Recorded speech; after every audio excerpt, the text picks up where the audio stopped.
When we talk about war, we often imagine tanks crossing borders, missiles lighting the night sky, or soldiers on distant battlefields. But in the modern world, war does not always announce itself with explosions. Sometimes it begins with rhetoric, with pressure, with sanctions, with threats framed as freedom. And that brings us to Venezuela, and to Donald Trump. During Trump's presidency, the United States pursued one of the most aggressive foreign policy campaigns in the Western Hemisphere in decades. At the center of that campaign stood Venezuela, a nation already battered by economic collapse, political turmoil, and deep social suffering. What Trump called a fight for democracy, many critics saw as something far more dangerous. A risky, destabilizing campaign that flirted with war, undermined international norms, and placed millions of lives in jeopardy. This is the story of Trump's risky war in Venezuela, and why its consequences still matter today. The strategy: regime change by any means necessary. From the very beginning, Trump made his intentions clear. He did not recognize the legitimacy of Venezuela's elected government under Nicolas Maduro. Instead, the U.S. recognized opposition leader Juan Guaidó as the country's interim president. It was an unprecedented move, one that effectively declared regime change as official U.S. policy. This was not diplomacy. It was coercion. The administration imposed sweeping economic sanctions targeting Venezuela's oil industry, the lifeblood of its economy. These sanctions froze assets, blocked international transactions, and cut off government revenue almost overnight. Supporters argued this pressure would weaken the government and force democratic reform. But in reality, it crippled the entire country. Hospitals ran short of medicine. Food imports collapsed. Ordinary Venezuelans, not political elites, paid the highest price. Sanctions became a weapon. And weapons, once used, rarely remain controlled. All options are on the table, the language of war. Perhaps the most alarming aspect of Trump's Venezuela policy was not just what he did, but what he said. Repeatedly, Trump declared that all options are on the table. Those words are not abstract. In diplomatic language, they mean one thing: military force. At various moments, reports surfaced that the Pentagon had been asked to draw up invasion plans. Trump himself publicly floated the idea of sending U.S. troops into Venezuela. This was not subtle signaling. It was direct intimidation. For a region with a long history of U.S. military intervention, from Panama to Grenada to the Dominican Republic, those words carried enormous weight. Latin American leaders grew uneasy. Allies distanced themselves.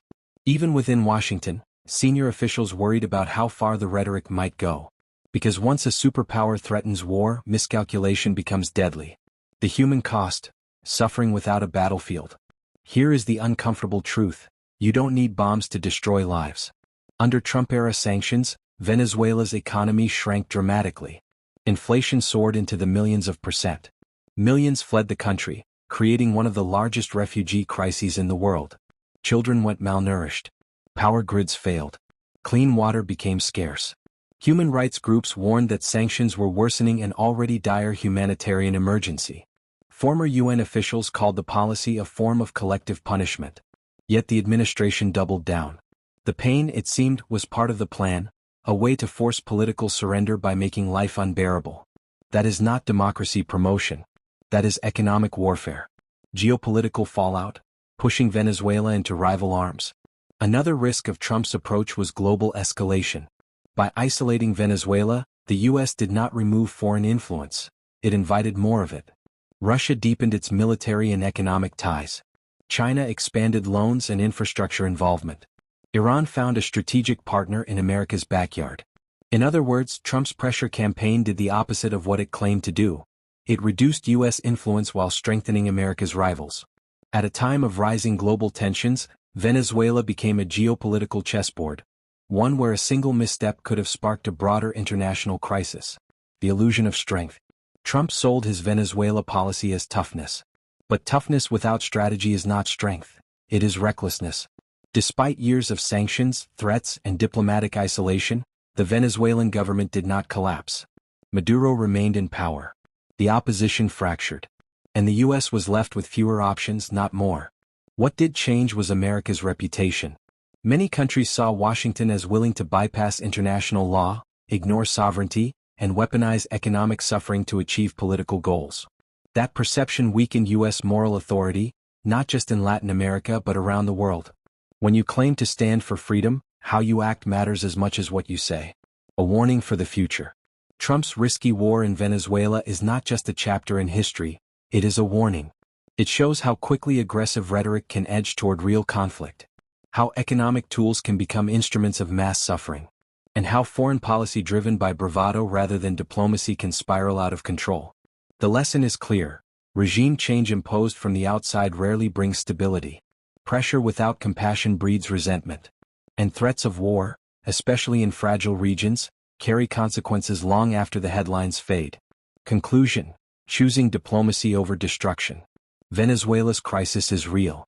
Its people deserve accountable leadership, economic recovery, and peace. But those goals cannot be achieved through intimidation, isolation, or the shadow of invasion.